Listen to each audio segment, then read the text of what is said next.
السلام عليكم ورحمة الله.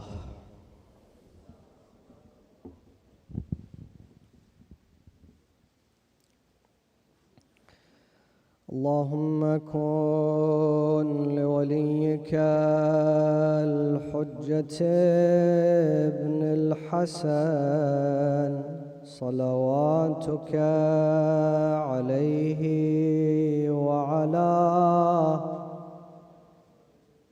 في هذه الساعة وفي كل ساعة وليا وحافظا وقائدا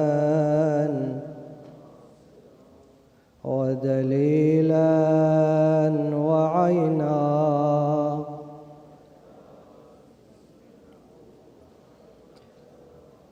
برحمتك يا أرحم الراحمين. صلى الله عليك يا سيدي ويا مولاي وابن مولاي يا أبا عبد الله. صلى الله وسلم عليك يا ابن رسول الله يا رحمة الله الواسعة ويا باب نجاة الأمة ويا عبرة كل مؤمن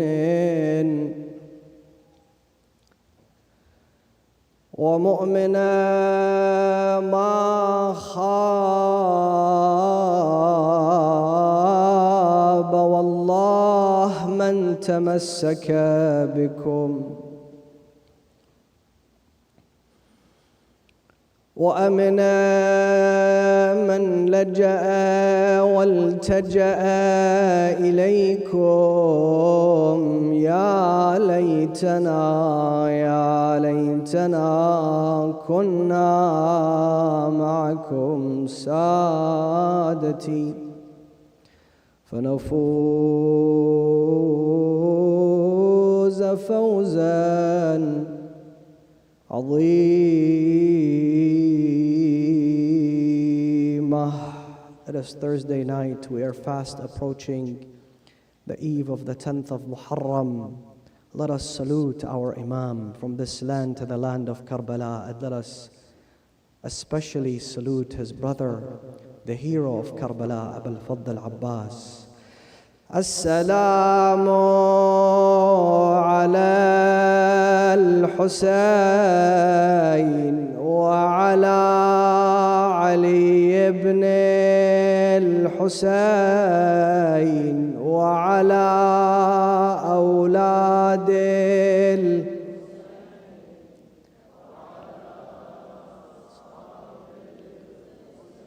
جميعا ورحمة الله وبركاته.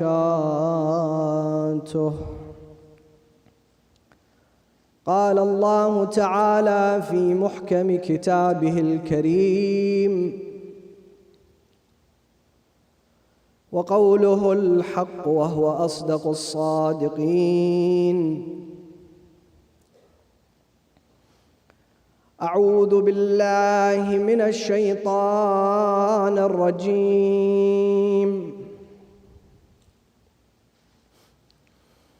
بسم الله الرحمن الرحيم.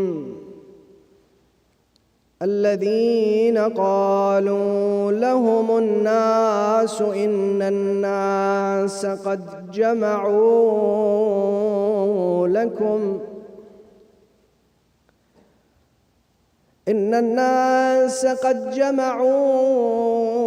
لكم فاخشوهم فزادهم إيمانا وقالوا حسبنا الله ونعم الوكيل. Swear in your gathering with a remembrance upon Muhammad wa Ali Muhammad.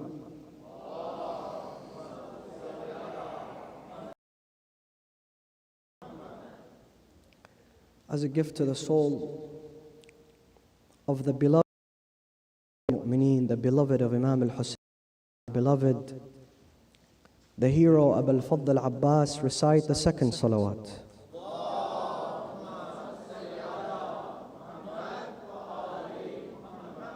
For Allah to shower upon this gathering with His infinite mercy and compassion, to hasten the reappearance of Sayyidina wa Mawlana Sahib al-Asri wa Zaman, recite the third salawat with the loudest of your voices.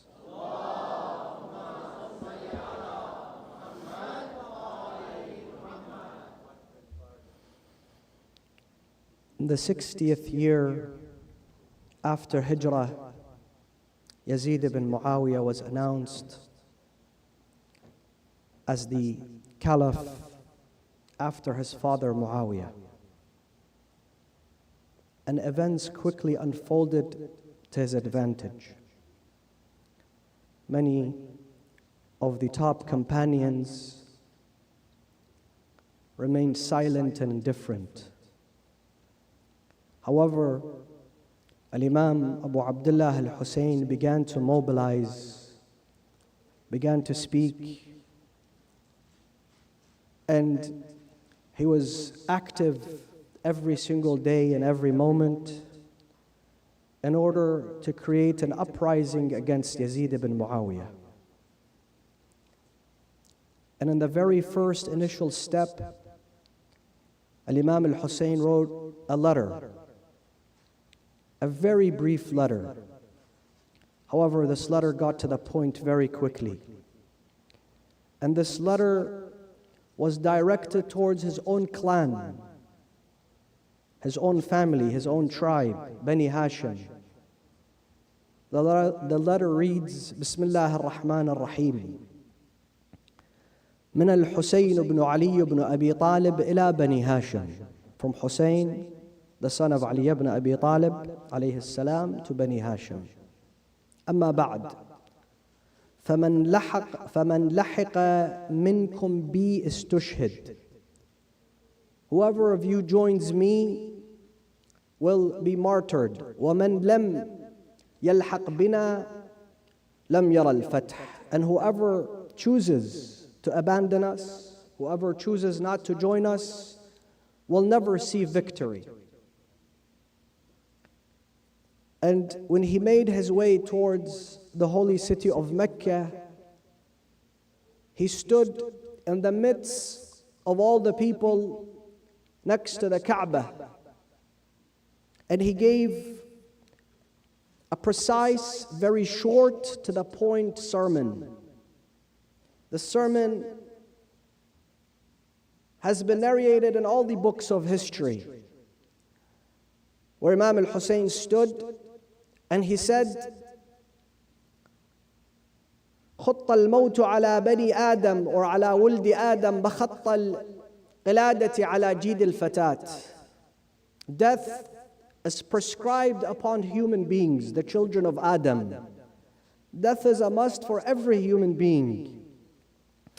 And it presides and it sits on the neck of every human being, just like a necklace sits on the neck of a young woman. وَقَدْ خُيَّرَ لِي مَصْرَعٌ أَنَا لَاقِيهِ.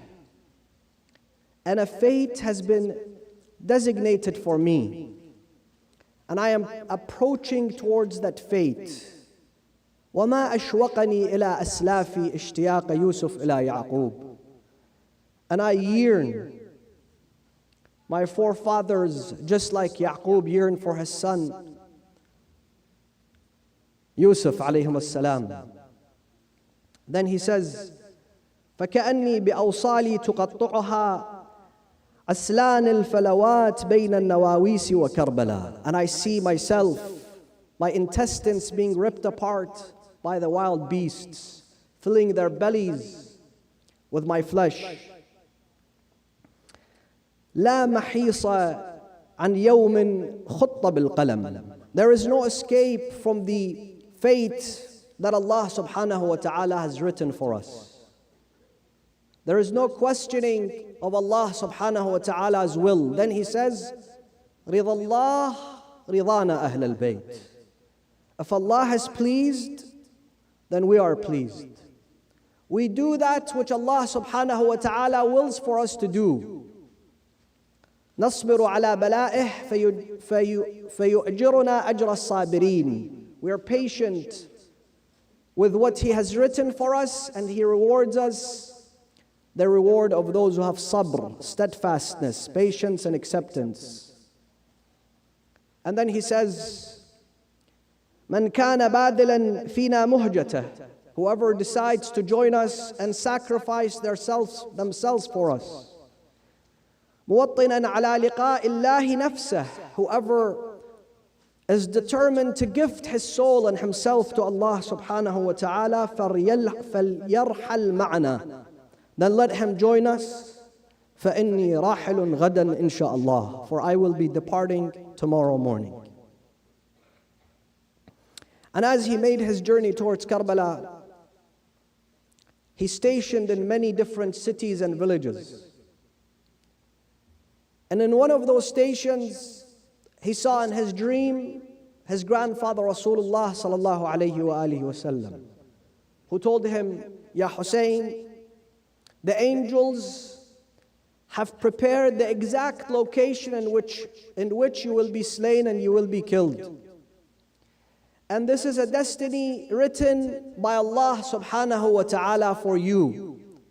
We will meet you soon, فَأَقْبِلْ إِلَيْنَا مُسْرِعًا, where we will meet you and greet you very quickly. Imam al-Hussein, he was in a nap. He woke up and he continuously stated, Inna lillah wa inna ilayhi raji'un. Inna lillah wa inna ilayhi raji'un. Inna lillah wa inna ilayhi raji'un. His eldest son, his beloved Ali al-Akbar, was next to him. He says to him, Ya Abatah, I see you distressed, O my father. What's happened? So Imam al-Hussein tells him of the dream that he saw, and he tells him of the news that was given to him by Rasulullah sallallahu alayhi wa alihi wa sallam. Ali al-Akbar states, O father, alasna ala al-haq? Are we not on the side of haq? Are we not on the side of truth? Imam al-Hussein says, Qala bala, of course we're on the side of the truth. Ali al-Akbar then states, إِذَنْ لَا نُبَالِي وَقَعْنَا عَلَى الْمَوْتِ أَمْ وَقَعَ الْمَوْتُ عَلَيْنَا. Then we should not care if we approach death or death approaches us, as long as we're on the side of the truth. And it was in that moment where a man came and he stood in front of Imam al-Hussein and he says, Yabna Rasulullah, I come from Kufa, and I bear some news for you, Yabna Rasulullah. He says to him, tell me of the news. He says, when I left the city of Kufa, the body of Muslim Ahmad Aqil, beheaded, was being dragged in the streets. So Imam al-Hussein salawatullahi wa salamuhu alayhi began to speak and inform and mobilize once more, even though this tragic news had reached him. And a few people gathered. It's mentioned in history, two narrators, they say, we went to Imam al-Hussein. And it seems they were amongst the followers and the lovers of Imam al-Hussein. They were cousins. So Imam al-Hussein says to them, have you come to pledge your allegiance, to give us aid? And they said, Yabna Rasulullah, what good are we? One of them said, I am very old. The other one said, I have a lot of loans. We would not be able to join you, Yabna Rasulullah. So Imam al-Hussein says, go very far, go far away. For wallah, if a man hears our call, our plea and assistance, and sees us and does not aid us, welcomes the wrath of God within their lives. Since the beginning of the journey of Imam al-Hussein, brothers and sisters, the numbers were not very small.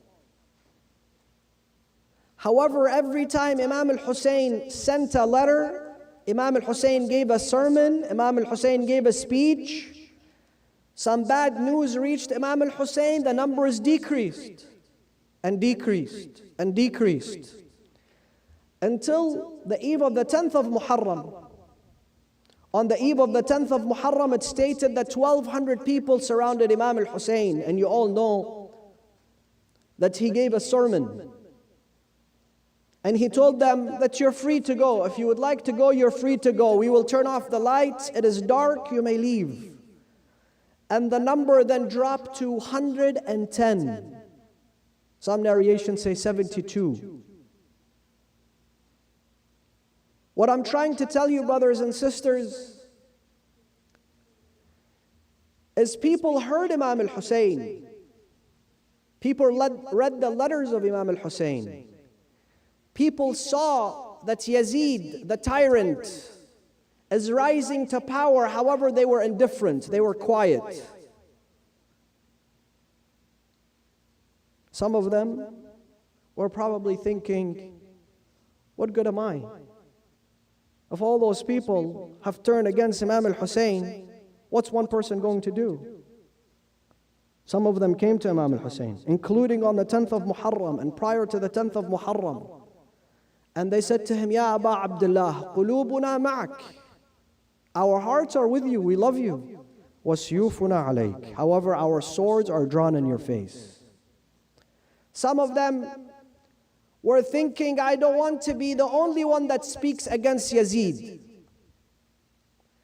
Some of them were saying, Ubaydullah bin Ziyad is offering big money to those who oppose Yazid. Why should I be the one that misses out on this big money? Some of them saw the masses, 30,000 people standing in front of Imam al-Hussein, and they thought, well, those numbers are big, so it should be okay. If everyone's acting a fool, it's either none of my business, or some of them decided to join. And this is an innate nature within the human personality. We have a nature to want to fit in, to want to blend in, not to miss out, to be accepted, to be popular. We tend to be quiet when everyone's quiet. We tend to be afraid when everyone's afraid. The law of conformity suggests that a part of our human nature, a part of our personality changes when we are in a group setting.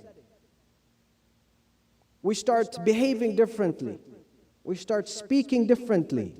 Why? Because we don't want people to question us. What will they think of me? We want to make sure that we're accepted, we're popular. We'll do whatever it takes so that we can score points of popularity and work our way in the hierarchy in society. We begin to dress differently. We begin to speak differently. We begin to act differently, all out of fear of being rejected by society. And sometimes out of fear of being judged. A study indicates that they put a group of informed individuals about a specific issue. A few individuals within a large group, they told the large group, every one of you ought to give the wrong answer. You got to pretend. 100 people, 80 of you give the wrong answer. Now, knowing those 20 people know the truth. They have the right answer. And then they came to those 20 people and asked them the same questions. Knowingly, they gave the wrong answers. And the problem is not the fact that we are influenced by peer pressure. It's not the fact that we naturally as human beings want acceptance. The problem is that many of us deny this fact. Many of us believe that the way that I'm dressing is because I want to be happy. This is the way that I want to dress. The way that we speak, the way that we behave is all my own making. And we deny this fact. And all we need to do is ask a high school freshman about the law of conformity. They go into high school, it's the first day of high school, and they look around. Which group is the most popular group? Who's the most popular person? They look at the different haircuts, hairstyles, the way people are dressing, the way people are speaking, the way people are carrying themselves. And now here comes the challenge. How do I fit in? How do I become accepted? How do I make sure that I become amongst the popular kids? That is why, brothers and sisters, I believe that the most noble of us, the greatest of us, the most dedicated of us, are not the ones that have gone to Hajj and Ziyarah multiple times. It's not the Hajji 70 years old who's going to Ziyarah every year. He's a nobleman. It is not the Hajjiyah that, for example, is gone to Ziyarah 15 times. She's a noble woman. But the most noble of us are those sisters, those young sisters that end up going to high school in this country and still wear the hijab. Because we don't know how difficult it is. How difficult it is to go through this challenge while everyone is revealing and everyone's showing and everyone's speaking in different ways and everybody's following the latest trends and fashion. They get to choose to be strong enough to wear the hijab. And the most noble of us are those who join the 500 fortune companies. But when it comes to drinking and parties and engaging in those parties, they choose not to join. And they know that Allah subhanahu wa ta'ala is the ultimate one that gives rizq. And they're not afraid and they're not pressured. Especially the sisters that wear the hijab. Some of us even feel pressure to change our names.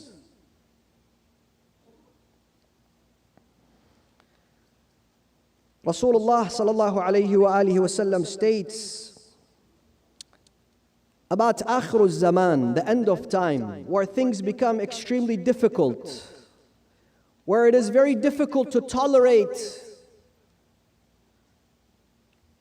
the situation, the downward pull when it comes to being a moral person. He says, سَيَأْتِي زَمَانٌ عَلَى أُمَّتِي. In this time, a person that wants to practice faith is like a person who holds on to a lit coal of fire. And this is what we see today. That people change their behaviors, change color,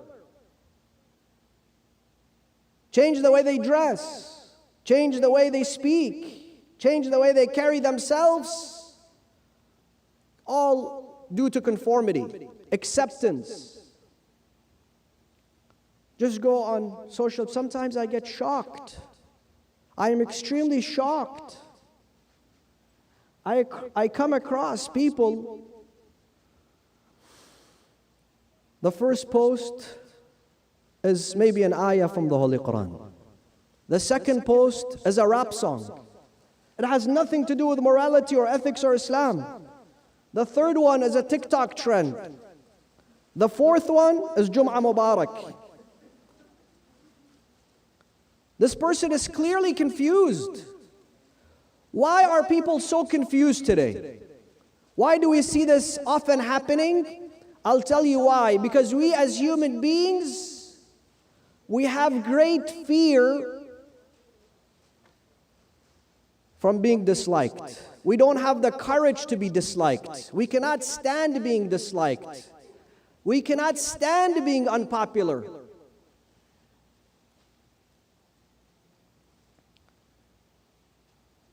And when it comes to the law of conformity, when it comes to peer pressure, when it comes to the pressure of society upon us, tonight I want to address 5 points. The first and foremost, brothers and sisters, is the constant need to fit in. The first thing that people do when they're in a group setting or a semi-group setting, or they're online, or they're trying to develop their brand online, else they'll try to cement their personality within this group.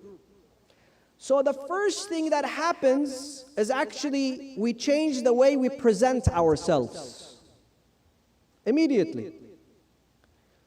And that comes with the way we dress, because the way we dress says a lot about us.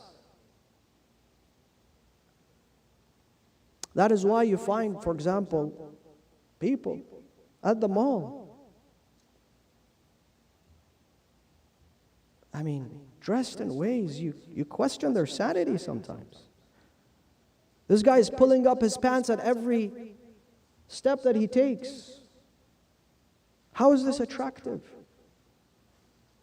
Why are people emulating such behavior when it is so unattractive?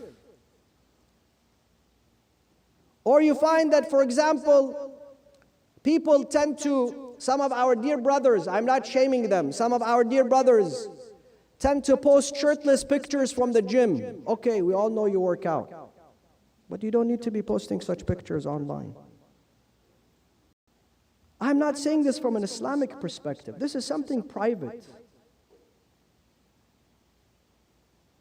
If all your friends are posting, and now you see the urge, you find the urge that I have to prove that I'm also at the gym, I have to prove that I've been working out, I have to prove that I have a six-pack, I have to prove that I paid a couple of $1,000s for those tattoos. They'll go post pictures, shirtless pictures online. That is something private, that's your body. Or the downward pull towards our honorable young sisters. Yes, I agree, it's very difficult. When you find people barely dressed in your high school and your college and all over TikTok and all over social media, to cover and to be modest is going to be difficult. Therefore, sometimes they compromise their modesty, their iffah, their dignity, their honor, for the sake of validity, acceptance, popularity, to fit in.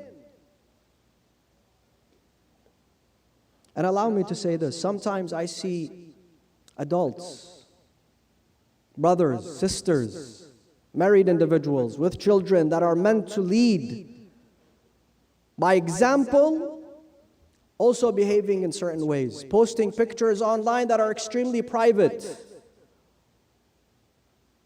Why do we do this? We do this only for one reason. While we know it is wrong, while we know it's not going to bring us true happiness, for validation, external validation. Number two, in order for us to fit in, people begin to adopt ideas, values, and ideologies. Before going into high school, you did not have those ideologies. Before you went to college, you did not adopt such values. Today, you stand in their defense and you defend them firmly. Why? Because everybody else is telling me, oh, it's natural. You know what I mean. People today, and I'm sorry for addressing this, people today, young and old, smoking weed. Weed is haram. Weed is an intoxicant. Don't fool yourself. Some of the youth tell me, no, my friends told me it's halal. Since when is your friend a marja? Since when is your friend a hafid of the Holy Quran, a faqih, a person that's supposed to give you fatwa? Just because everybody else in school is saying, oh, this is natural, it has no harm, it has great harm. It will destroy your life, it will ruin your life. But people changing their ideology just because they want to fit in. They want to be accepted and they don't want to be left out. More than wanting to be accepted, the problem is that people don't want to be left out. And social media is created as the greatest conformity engineer ever created by human beings. People sit there and they see young teenagers seeing hundreds, if not thousands of videos a day of what people are doing, what is accepted, what is desirable, what is fashionable, and next thing you know, they'll go and mimic it on TikTok. And some of it is risky behavior. Some of it is immoral. Some of it is unethical. Some of it is bullying. Some of it contains the most disgusting, inhumane lyrics. And they know it's wrong. Who doesn't know? You don't need to be a Muslim. You don't need to read the Quran to know that what is being said and what is being done is wrong. But today, every young boy wants to be Jake Paul. Why? Because there are high-value individuals online, influencers, popular individuals that do things for the sake of prestige, involve themselves in risky behavior, and our children, our beloveds, our families fall victims and prey to that.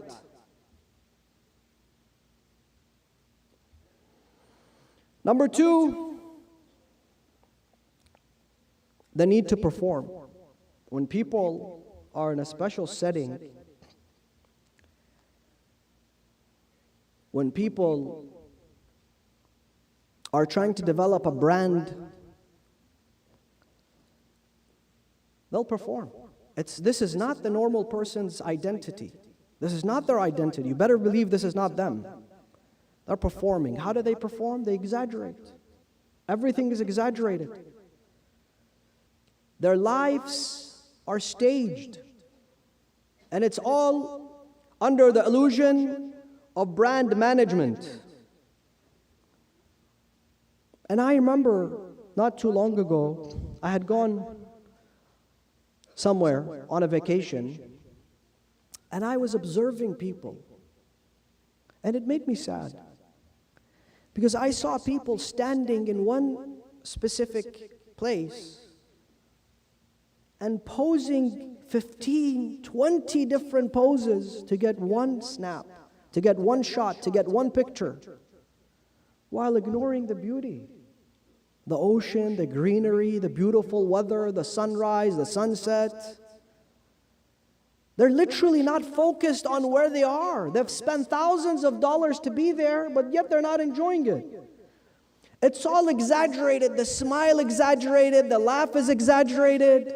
The romantic touching of her husband is exaggerated. The romantic, for example, hug between the couples is exaggerated. It's all staged. It's all exaggerated. It's all fake. Instead, enjoy your life.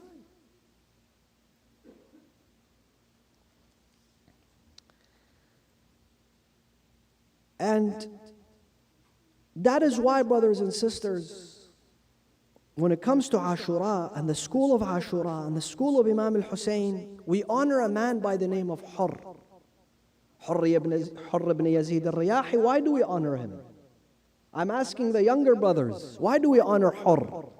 We honor Hurr because he was a commander of 30,000 of those who wanted to fit in, those who wanted to be popular, those who wanted to be paid by Ubaydullah ibn Ziyad, those who did not want to speak against aggression because that was the unpopular thing to do. Hurr, though he was a very popular man, though he was a very strong lieutenant, he came forward to Imam al-Hussein and he jumped ship. And he said, and this is the sentence that makes Hurr who he is. Or else Imam al-Hussein has so many companions. Why does the name Hurr stand out? Because of this one sentence that he has, أُخَيِّرُ نَفْسِي بَيْنَ الْجَنَّةِ وَالنَّارِ. I see myself having to choose between heaven and hell, between God's salvation and damnation. And that's what we ought to do, brothers and sisters. When we feel pressured, the downward pull, when we feel it's very difficult for me to stand out, to be unpopular, we have to remember personality such as Hur, and we have to ask ourselves, أخير نفسي بين الجنة والنار. I have to ask myself, should I do that which is moral? Should I do that which is ethical? Should I do that which protects my dignity?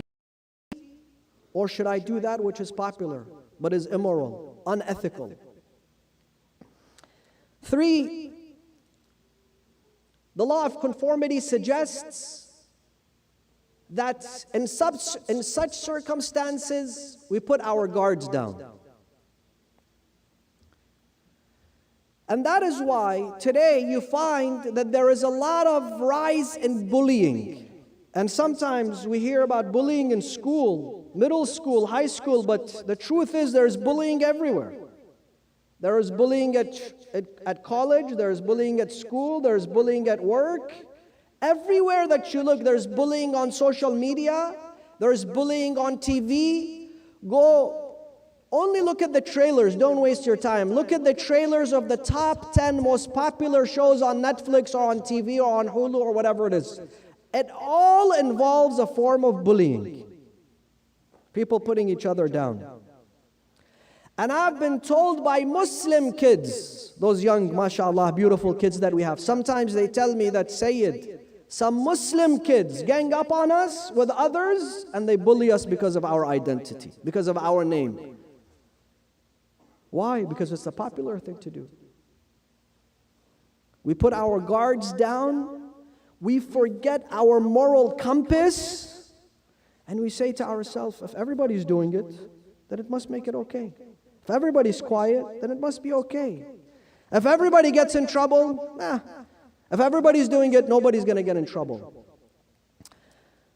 And I want to give you a story. We have one of our greatest maraja by the name of Ayatollah Burujurdi, rahimahullah. Tabatabai Burujurdi, who passed away many years ago. He went to Burujurd. Burujurd was a small village. And it is one of the most populated areas, a Jewish settlement in Iran. There's a lot of Jews there.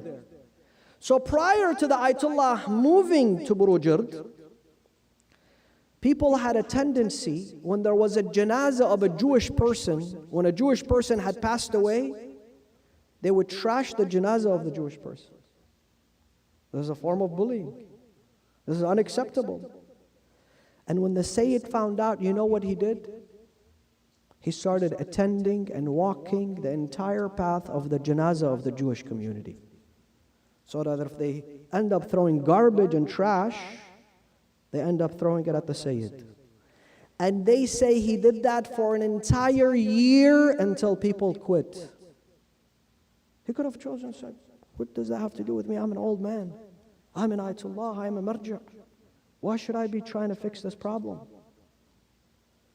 But they say when he moved to Qom and he became the grand marja in Qom, the person who volunteered to construct one of the most important masjids in Qom, known as Masjid A'zam, was a Jewish engineer who came. He told the Sayyid, I'm going to do this free of charge.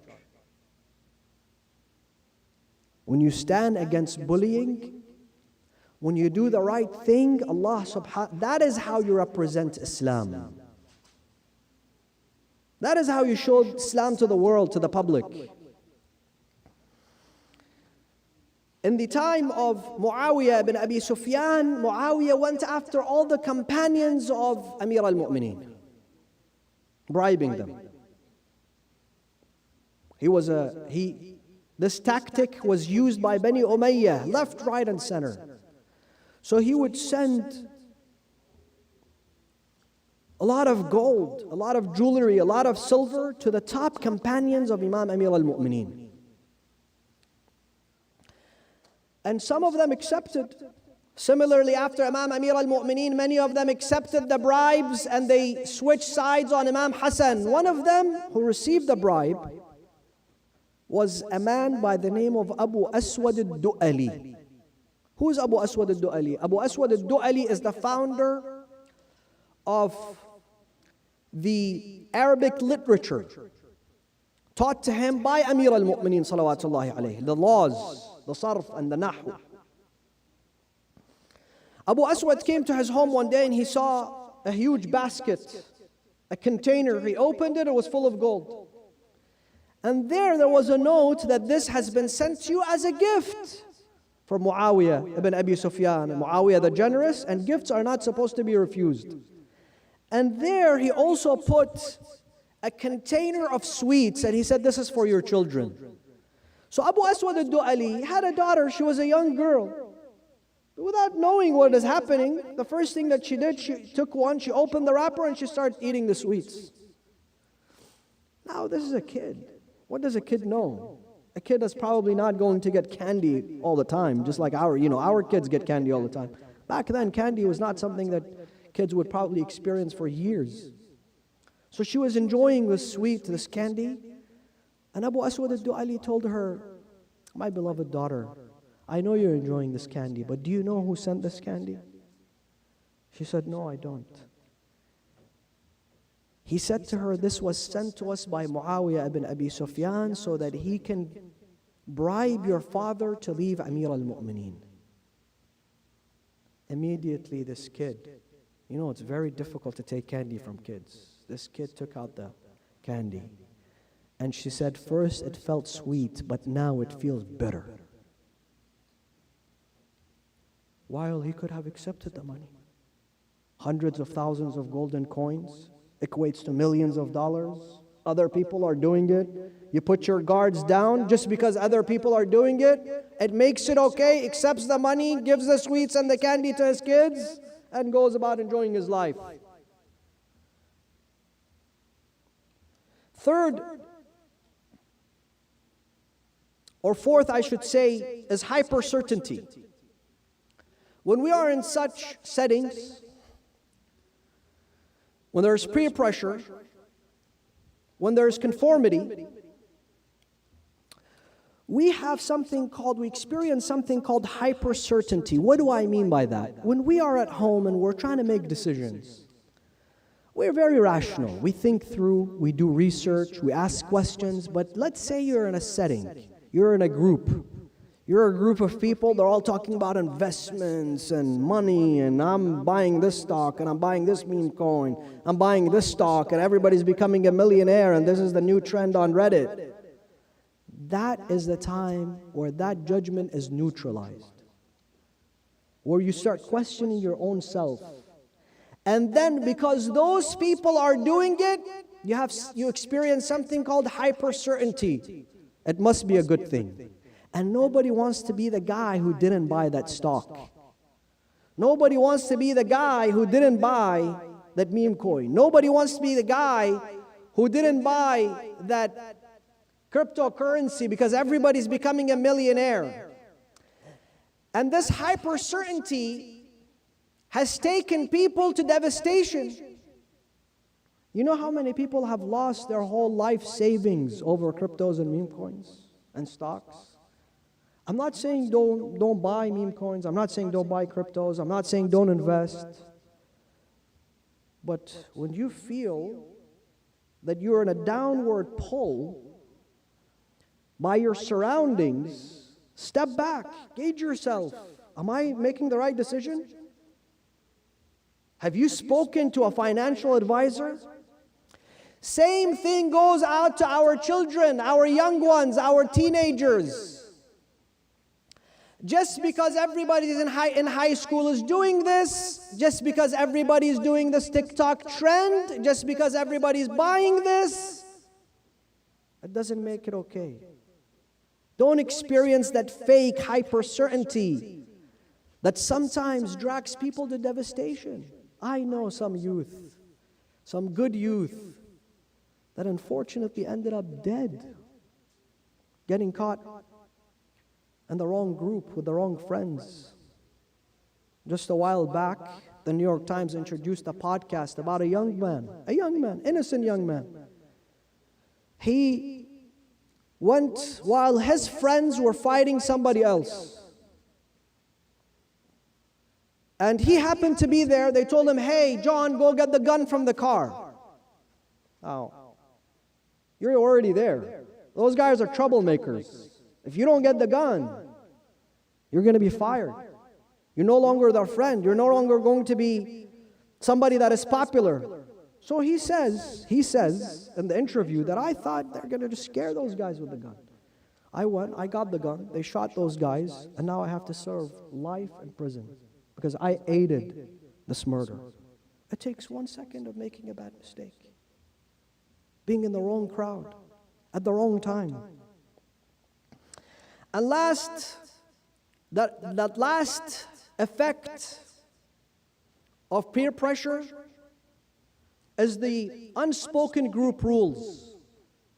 When you're a specific group, when you're in a specific cult,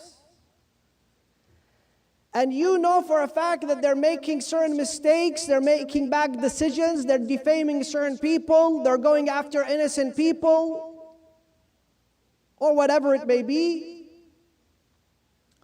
then the unspoken rule is if you don't do the same or if you stand against us, you'll be fired.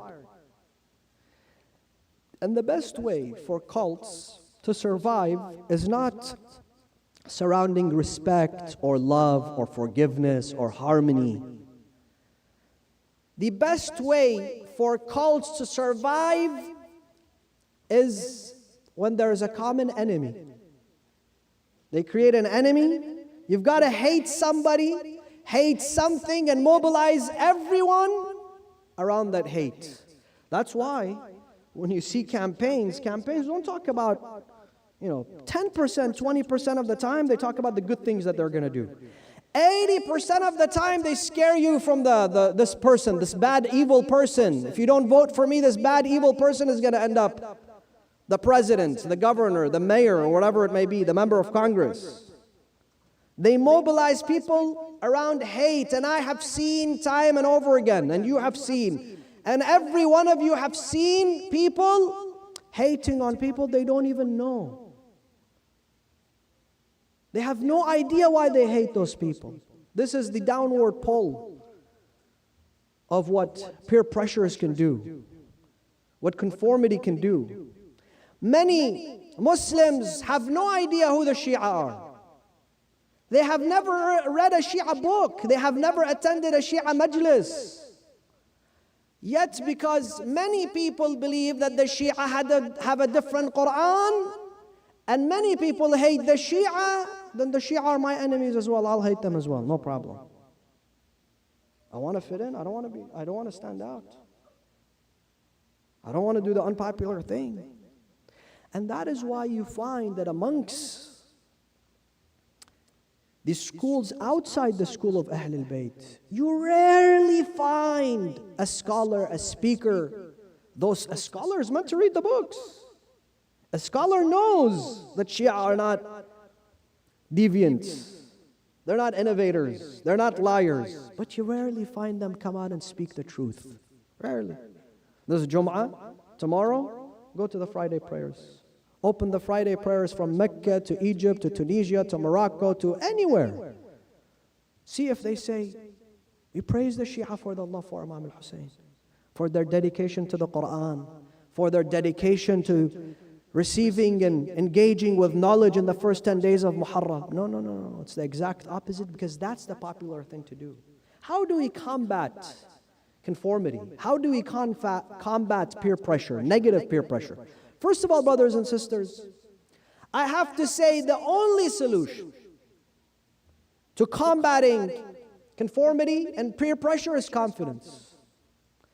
Something that we barely work on when it comes to family members, especially our children. We teach them so many different things. We teach them, we send them to the best school, we buy them the best things, but we don't instill within them a true sense of confidence. That is why I was very adamant that the youth here have to lead. They have to sell, they have to speak, they have to organize, they have to take charge. Why? Because they're not only serving Islam, but you're instilling within them a sense of confidence that I can lead. And if that happens at a young age, 7, 8, 9, 10 years old, confidence does the following. Number one, you don't care about external validity because you're a confident person. I don't care if, for example, I get 10 likes or 12 likes. Those people have confidence. Number two, it makes it easier for them to say no. With confidence, no problem. You say no, you don't feel guilty. With the noise and think, is this something good for me? Am I making the right decision here? Conformity is not always bad. Pure is bad. In fact, Allah subhanahu wa ta'ala in Surah Al-Ma'idah chapter 5 of the Holy Quran states, وَتَعَاوَنُوا عَلَى الْبِرِّ وَالتَّقْوَى. Come together. Persuade one another. Pressure one another. Speak to one another. Inform one another. وَتَعَاوَنُوا عَلَى الْبِرِّ وَالتَّقْوَى. And righteousness. And taqwa. And morality. And ethics come together. وَلَا تَعَاوَنُوا. And do not unite. Do not pressure one another. وَلَا تَعَاوَنُوا عَلَى الْإِثْمِ وَالْعُدْوَانِ. When it comes to immoral acts, when it comes to hatred, specifically hatred is mentioned in the Holy Quran. And this happened in the life of Rasulullah. Rasulullah, when he was returning from the battle of Uhud, Uhud gave a lot of casualties. And sometimes, at some point within Uhud, people thought Rasulullah had been killed. And they say that the shaitan raised a call in Uhud, Muhammadun qad mat, that Muhammad is dead. So many lost their confidence. A small group, a very small group, defended Rasulullah sallallahu alayhi wa sallam. Amongst them was Amir al-Mu'mineen salawatullahi wa salamuhu alayhi. When they returned from Uhud, a messenger came to Rasulullah, Ya Rasulullah, those people are fleeing but their numbers are small. We can take them. Another group came and said, no, they're pretending to flee, but there is a large group of people coming to you, to attack you, to annihilate you, and to kill Rasulullah. So this automatically created chaos. People were scared, people were afraid, and Allah subhanahu wa ta'ala speaks of that in the Holy Quran, in Surah Al-Imran, chapter 3, verse 173. Listen to this. Allah records this conversation of those who are confident. He says, الَّذِينَ قَالَ لَهُمُ النَّاسِ أَنَّ النَّاسَ قَدْ جَمَعُوا لَكُمْ فَاخْشَوْهُمْ. They came and they said, they're prepared. They're going to annihilate you. They're coming with the best. They had reserved all those weapons and all those men for now. They're coming after you, O Muslims, surrounding Rasulullah. A group of them, a small group surrounding Rasulullah sallallahu alayhi wa alihi wa sallam. This is the effect it had on them. فَزَادَهُمْ إِيمَانًا. They had more faith. They had more iman. They became more steadfast. فَزَادَهُمْ إِيمَانًا وَقَالُوا. And they said unanimously together in one voice, حَسْبُنَ اللَّهُ وَنِعْمَ الْوَكِيلُ. Let Allah subhanahu wa ta'ala, we do our part, and let Allah subhanahu wa ta'ala do the rest and defend us. And when you find yourself, brothers and sisters, whether it's your work, whether it's your business, whether it's your social media, whether it's your friends, whether it's your neighbors, whatever it may be at any given point that you are becoming weak and you're about to make the wrong decision, make sure that you utter the statement, Hasbunallah wa ni'mal wakeel. Hasbunallah wa ni'mal wakeel. Allah will aid you. Allah will give you strength. And tonight we speak of a hero, a true hero, who resembled this resilience, who resembled this iman.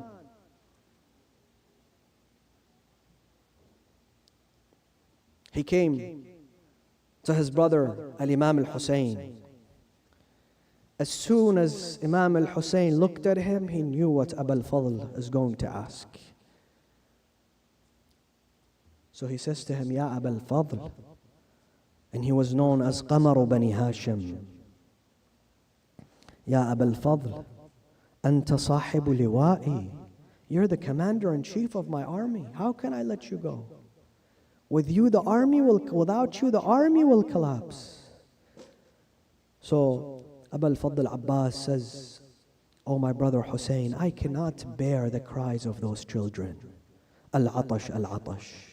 I cannot continuously hear them crying for water. Imam al-Hussein says, إن كان ولا بد يا أبا الفضل فاركب واطلب لهؤلاء الأطفال شربة من الماء. If you insist, Ya Aba al-Fadl, then ride your horse and go and fetch them some water. And some of the traditions, including the traditions narrated by Shaykh al-Mufid, Imam al-Hussein also aided Aba al-Fadl in this task. They both went to the Euphrates. But he wanted to make sure that Aba al-Fadl is the one that gets inside the river and gets the water. Imam al-Hussein stood in front of the tents of the women and children, and he told them that the commander, Aba al-Fadl, the hero Aba al-Fadl, the son of Haydar al-Karrar, Aba al-Fadl is going to get you water. So the children, of course, were very happy. They were very delighted. After 3 days of thirst, they're going to get water. And when he rode, Imam al-Hussein says, ride, may I be a sacrifice for you, my brother. Allahu Akbar, Allahu Akbar. Aba al-Fadl Abbas made his way towards the Euphrates. And those individuals, the cowards, the army of Umar ibn Sa'd, they could not face Aba al-Fadl. They tried to face him, but they could not resist. They could not stop Aba al-Fadl, salawatullahi wa salamuhu alayhi, who resembled his father in his bravery, towards going to the Euphrates. He went into the Euphrates. He went into the Euphrates and he put his hands within the water, a thirsty soldier. And his horse was thirsty, and he was about to drink. And he remembered the thirst of his brother Hussein, and he immediately put the water back into the river. Ya nafs, ya nafs, min ba'd al-Hussein huni wa ba'dahu ما كنت أن تكوني هذا الحسين وارد المنون وتشربين بارد المعين. He speaks to his own nafs, disciplines his own nafs. He says, how can Hussein be thirsty, oh my nafs, and you're about to enjoy water? No, no, no, that's not how you are disciplined. Let us send our hearts, our souls, our minds to Ba'b al-Hawa'ij, to Kashif al-Karb an wajhi akhihi al-Hussein, to Aba al-Fadl Abbas, Saqi Atasha Karbala. Ya Kashif al-Karb an wajhi akhi الحسين اكشف كربي بحقي أخيك الحسين. Oh, the one that stood to remove calamities from his brother Hussein, I stand in front of you today to remove the calamities from me. And he is indeed Babul Hawa'ij. I want all of us to raise our voices in calling on to Aba al-Fadl, Ya Sayyidana wa Mawlana, Inna tawajjahna wastashfa'na wa tawassalna bika ila Allah wa qaddamnaka bayna yaday hajatina. All of you, brothers, sisters, men, women, Ya Sayyidana wa Mawlana, Inna توجهنا واستشفعنا وتوسلنا بك إلى الله وقدمناك بين يدي حاجاتنا. Every one of us, يا وجيها عند الله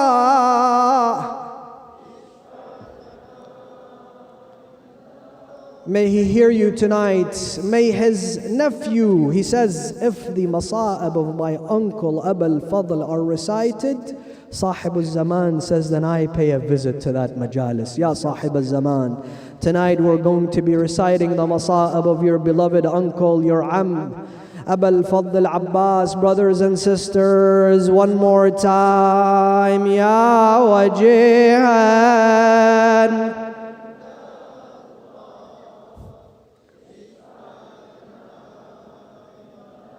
For those who want to be in Karbala this Arba'een, for those who want protection and when they're within their families, for those who want tawbah, for those who have ill ones, for those who have special hajat, all of us together for the last time. Ya wajihan 'inda Allah ish. When he put the water in that bucket, he sat on his horse and he saw that they're trying to approach him. So he raised his voice, the brave son of Ali ibn Abi Talib, إني أنا العباس أغدو بالسقام ولا أخاف الموت يوم الملتقى نفسي لنفس الطهر الوقاء. I am Abbas, the son of Ali ibn Abi Talib. May I be a sacrifice for the son and the beloved of Al-Mustafa, Rasulullah. And he fought them while holding on to the bucket, but a mal'oon had ambushed behind a palm tree for Abu al-Fadl. And he struck the right arm of Abu al-Fadl al-Abbas. أين المنادي وعباسا وسيداه ومظلوما. All the brothers and sisters with Abbas.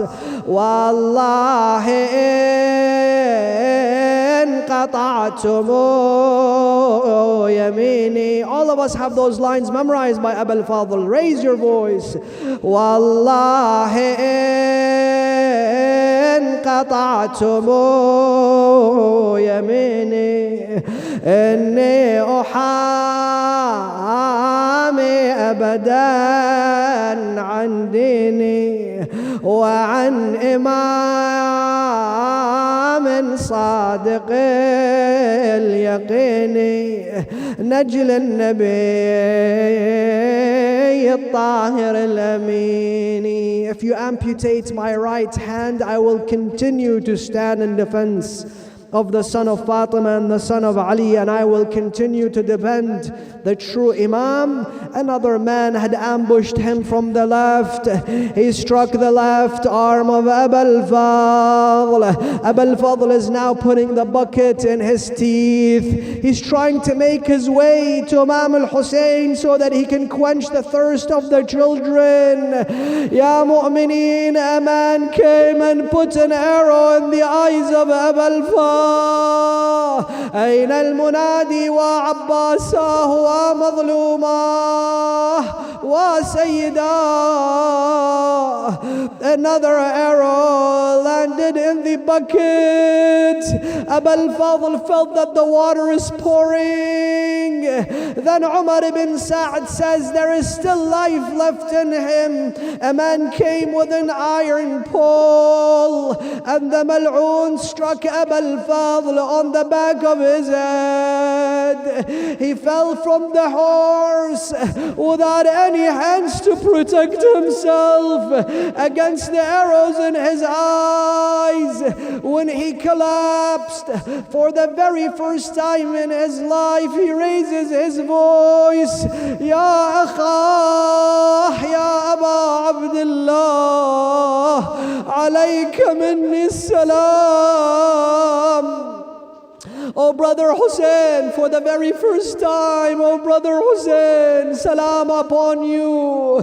Imam al-Hussein rushed towards Abu al-Fadl, but all historians say that when he went towards Abu al-Fadl, he had his hand on his back and he kept saying, Akhi Abu al-Fadl, al-an al-kasara dhahri وقلت حيلتي، الآن شمت بي عدوي. أبا الفضل, you have broken my back. Abba al-Fadl, my enemies are rejoicing. He went to Abba al-Fadl. Abba al-Fadl could not see. He was taking the last breaths. Imam al-Hussein put his head in his lap. He says to him, oh man, you're holding on to my head. Before you amputate my head, allow me to converse with my brother Hussein, to give my salam to my brother Hussein. Imam al-Hussein says, Abqi Abba al-Fadl. Hussein, I am your beloved Hussein. Allow me to take you back to the tents. He says, oh, and I ask you in the name of your I ask you in the name of our father, Amir al-Mu'mineen, leave me here at the banks of the Euphrates. How can I go back to the women and children, to Ruqayya and Rabab and Sukayna, and see them and hear them calling Al-Atash, Al-Atash. He left him next to the banks of the Euphrates, and he said, Ashhadu an la ilaha illallah wa ashhadu anna Muhammadan Rasulullah. And his soul departed from the dunya. Ayn al-munadi wa Abbasa wa Abbasa وسيدا وغريبا ومظلوما. نسألك اللهم وندعوك باسمك العظيم الأعظم الأعز الأجل الأكرم يا الله. Brothers and sisters, raise your hands high to Allah subhanahu wa ta'ala. It is the time of dua and we have plenty of hajats. Raise your hands, raise your hands. فإليك يا ربي نصبت وجهي. All of us together. وإليك يا ربي مددت يدي. فبعزتك استجب لي دعائي وبلغني مناي ولا تقطع من فضلك أملي ورجائي. 3 times. يا سريع الرضا يا سريع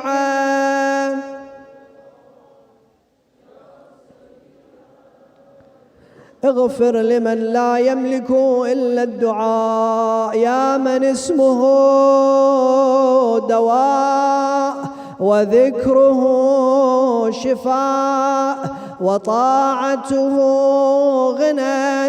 ارحم من رأس ماله الرجاء وسلاحه البكاء. يا سابغ النعم يا دافع النقم يا نور المستوحشين في الظلام يا عالما لا يعلم. صل على محمد وآل محمد وافعل بما أنت أهله. وصلى الله على سيدنا ونبينا محمد وعلى أهل بيته الطيبين الطاهرين. الفاتحة مع الصلوات.